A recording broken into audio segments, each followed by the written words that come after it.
Eu cumprimento a todos com a paz do nosso Senhor Jesus Cristo. Meu nome é Pastor Hernandes Inácio e estamos aqui para refletir sobre a lição de número 13. A Igreja de Cristo vencendo os desafios. Nesse mundo em que nós estamos vivendo, existem vários caminhos que é oferecido ao homem a respeito de Deus, que eles dizem que é a respeito de Deus, mas diz a palavra de Deus, e eu gostaria de observar, começando a falar sobre isso, aos queridos professores. Provérbios capítulo 14, versículo 12, diz assim: há muitos caminhos oferecidos ao homem, mas no final são caminhos de morte. Então há muitos caminhos sendo oferecidos ao homem. Interessante que é o homem ser racional, que Deus um dia, o eterno Deus que havia dito, haja luz, firmamento, terra seca, luzeiros, aves e peixes, no sexto dia ele fez o homem, a sua imagem e a sua semelhança. O homem, na dispensação da inocência, saiu da presença de Deus no jardim do Éden por desobediência. E é por este homem que um dia Deus se fez homem para restaurar a sua alma, restaurar a sua vida, restaurar a comunhão com Ele. E é este homem que o mundo oferece vários e vários caminhos. Mas o Deus, quando entra no mundo, vence a morte, ascende aos céus, Ele estabelece uma dispensação, chamada dispensação da graça, cuja, nessa dispensação, sem o homem merecer, Deus reconstitui a comunhão com Ele. E nós nos pautamos na Bíblia Sagrada, quando Deus, em suas dispensações, primeiro da inocência com Adão e Eva, segunda dispensação, consciência com o pecado do homem, consciência do seu pecado, terceira dispensação, dispensação do governo humano com Noé, quarta dispensação, patriarcal com Abraão, quando Deus dá início àquela que ele por diversas vezes chamará de mulher, chamando a nação de Israel de mulher, porque dessa nação seria gerado um Salvador, um menino, e esse menino viria através da nação de Israel. Quinta dispensação da lei, quando o homem foi orientado que estava transgredindo os mandamentos de Deus, ou estava distante de Deus, Deus dá-lhe os mandamentos. E a sexta dispensação da graça, quando Deus, na ação dele, para encontrar com esse homem, alcança esse homem na dispensação da graça. Haverá uma última dispensação, ainda por vir, que é a dispensação milenar.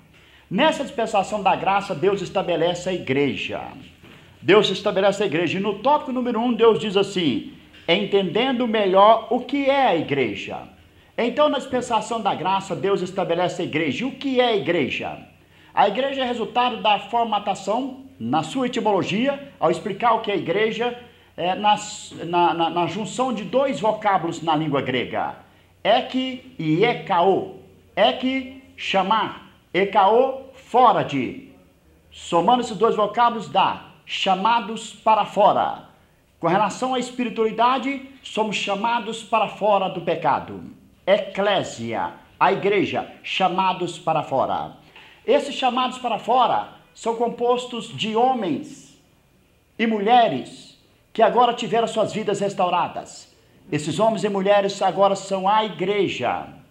A igreja iniciou-se com a ascensão de Jesus, quando ele subiu e disse em sua palavra, Evangelho de João, capítulo 14, versículo 16, assim diz a sua palavra: aguardai em Jerusalém até que eu vos envie o Consolador. Este Consolador era resultado, quando Jesus fez essa observação, era resultado da consciência que Jesus tinha de uma profecia.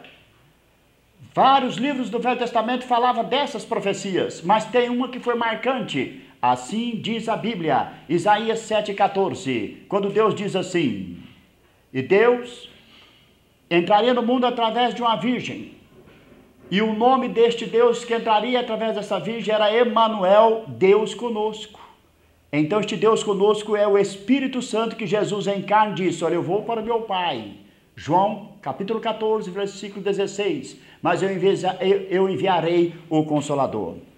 No dia de Pentecostes, no capítulo 2, do livro de Atos dos Apóstolos, estavam 120 discípulos reunidos, a promessa se cumpre. O Espírito Santo vem sobre a igreja, cumprindo a orientação dita por Jesus no Evangelho de João, capítulo 14, versículo 16, cumprindo as profecias do Velho Testamento, especificamente Isaías capítulo 7, versículo 14. Eis que o Emanuel agora está no mundo. Esse Emanuel é o Espírito Santo.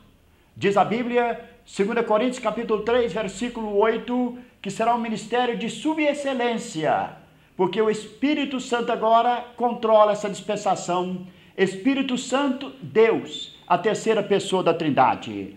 O tópico ponto 1, tópico de número 1, ponto 1 diz assim: a igreja é um grupo de companheiros. Quando Jesus disse para Maria na cruz do Calvário, na sua terceira palavra pregada na cruz do Calvário, Jesus diz assim pela porta do mundo.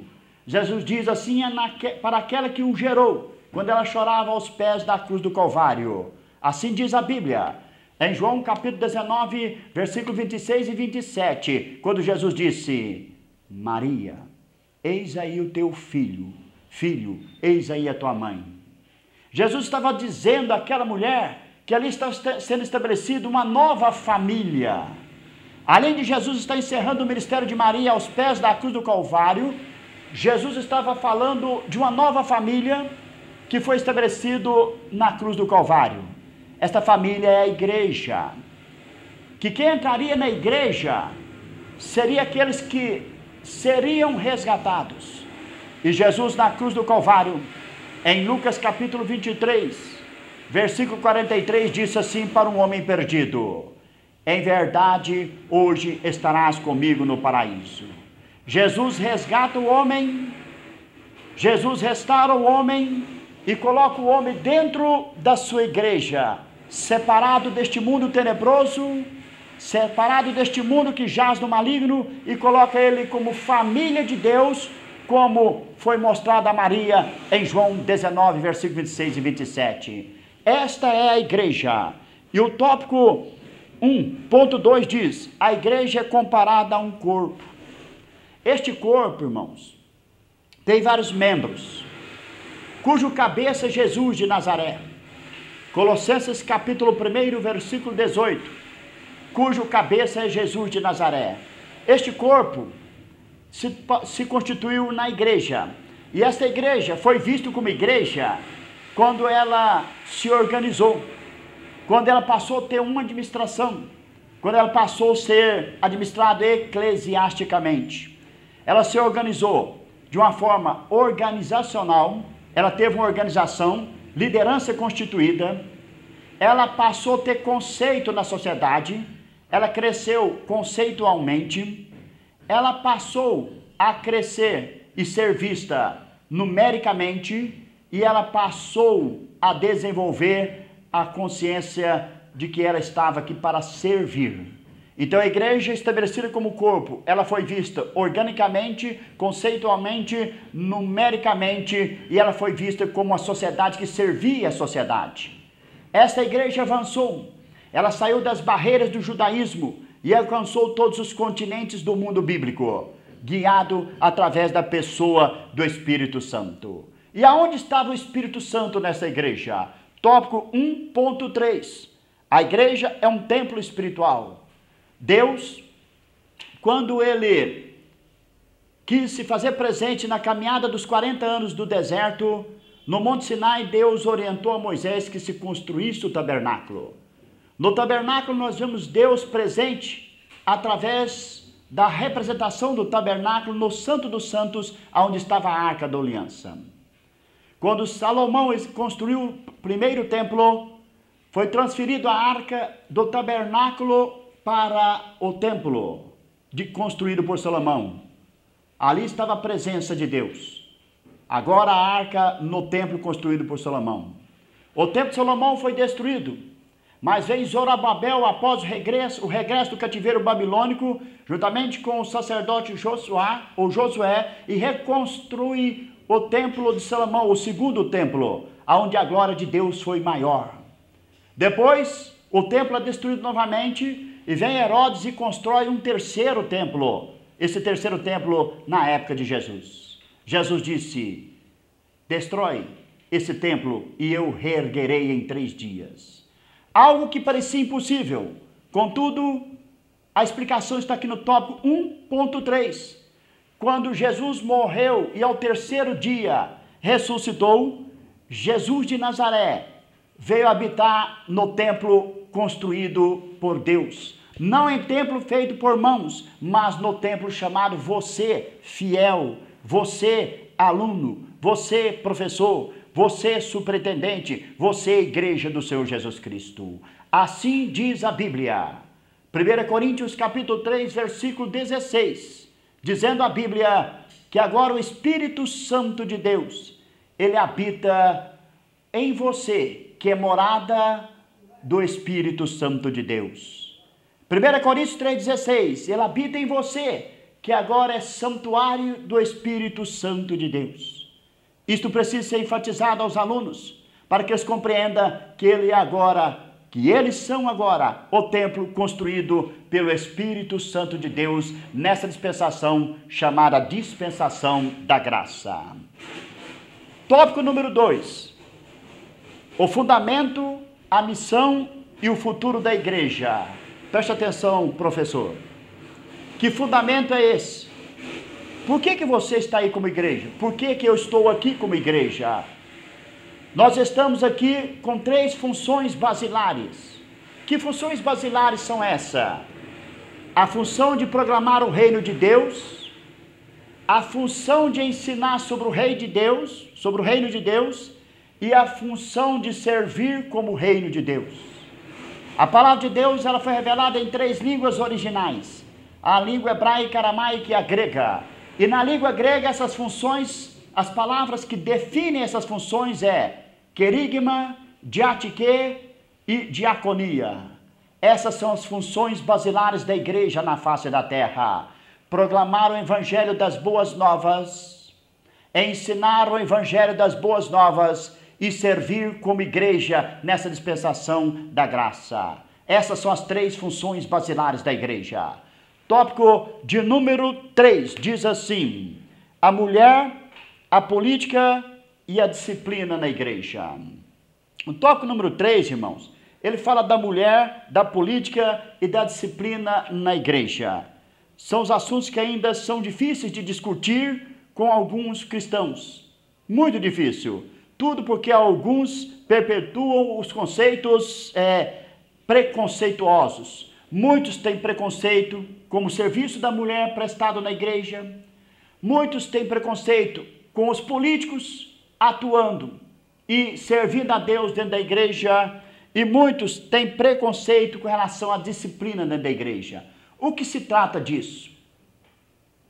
O que trata disso é a falta de conhecimento da palavra de Deus. Criam-se muros, criam-se barreiras para impedir o crescimento da igreja. Jesus, no seu evangelho de Lucas capítulo 8, versículo 1 a seguir, diz que Jesus saía de aldeia em aldeia, cidade em cidade, anunciando o reino de Deus. E com ele seguiam uma multidão de discípulos, entre eles Maria Madalena, uma ex-prostituta, entre eles Joana, entre eles Susana, um aglomerado de mulheres que foram alcançadas, tiveram vidas transformadas e passaram a servir no reino de Deus. Diz a Bíblia, Mateus capítulo 22, versículo 29, o que fala lá? Claro, eu sei que você sabe, é isso mesmo, acertou, diz assim: errais por não conhecer as Escrituras e o poder de Deus. Mulher é alma, irmãos. Igreja, mulher é alma, e na eternidade não haverá alma masculina nem feminina. Na eternidade, quando chegarmos lá, seremos os verdadeiros adoradores que adorarão a Deus em espírito e em verdade. Então não pode ter conceito de mulher a empregar, não se pode ter conceito com relação, irmão, à alma chamada mulher, porque é um instrumento nas mãos de Deus, escolhida por Deus. Irmãos, errais por não conhecer as Escrituras e o poder de Deus. Na Bíblia existem vários homens que serviram como políticos, vários, e eram homens de Deus. Com 17 anos, José saiu como escravo da sua terra, sofreu por 13 anos, mas aos 30 anos chegou a governar uma nação estrangeira, a maior potência daquela época, e aquela posição era uma posição política. Será que as pessoas têm preconceito contra uma história como essa, que no final deu um benefício extraordinário para a nação de Israel, preservando a nação de Israel da fome e perpetuando a nação de Israel sendo preservada para que a nação de Israel não fosse aniquilada? Então, José foi um político. Nós tivemos várias outras representações políticas em toda a Bíblia. O próprio Moisés desenvolveu um papel político. Então, em todas as escrituras, nós vamos ver o político sendo levantado por Deus, político que quando uma mulher seduz ele pronuncia como José pronunciou. Gênesis capítulo 39, versículo 9. Mulher de Potifar querendo seduzir a José. Só ele e a mulher de Potifar, mais ninguém. José olha para a mulher, o político José, e diz assim: mulher, como poderia eu trair a meu Deus? Não pode ter preconceito. Contudo, sabemos que os políticos que temem a Deus se apartam da aparência do mal e não se contamina com o mundo, como José não se contaminou. Disciplina, o último tópico. Disciplina na igreja, irmãos. Tem crentes que nunca chegam atrasado na igreja. Parabéns, sensacionais, maravilhosos. Mas a enfatiza isso aos fiéis. Só que ninguém sabe o dia. Tem outros que nunca faltam um culto. Mas ninguém sabe a hora que ele chega. Ele chega na hora do amém. Irmãos, está faltando disciplina na igreja. Está faltando temor na igreja. Tem fiéis que mastigam chiclete na hora da igreja e ainda deixam o chiclete debaixo do banco para o zelador limpar depois. Tem crentes que quando se ministra a palavra de Deus, cristão, igreja, que quando se está falando das revelações espirituais de Deus, ele está conversando, murmurando, blasfemando contra cantores, pregadores. Irmãos, converta-se, renuncie, olhe para o autor e consumador da nossa fé, Jesus de Nazaré, e deixa de ser preconceituoso e viva uma vida de disciplina e respeite o ambiente de adorador, guardando seus pés quando entrar na casa de Deus, com muita reverência, como diz Eclesiástico, capítulo 5, versículo 1. Estas são as minhas instruções. Através desta lição, eu quero agradecer a todos vocês, superintendentes e professores, que Deus vos abençoe nessa instrução destas disciplinas, neste trimestre e nessa disciplina de término número 13, que enfatizou a Igreja de Cristo vencendo os desafios. Deus abençoe em nome de Jesus.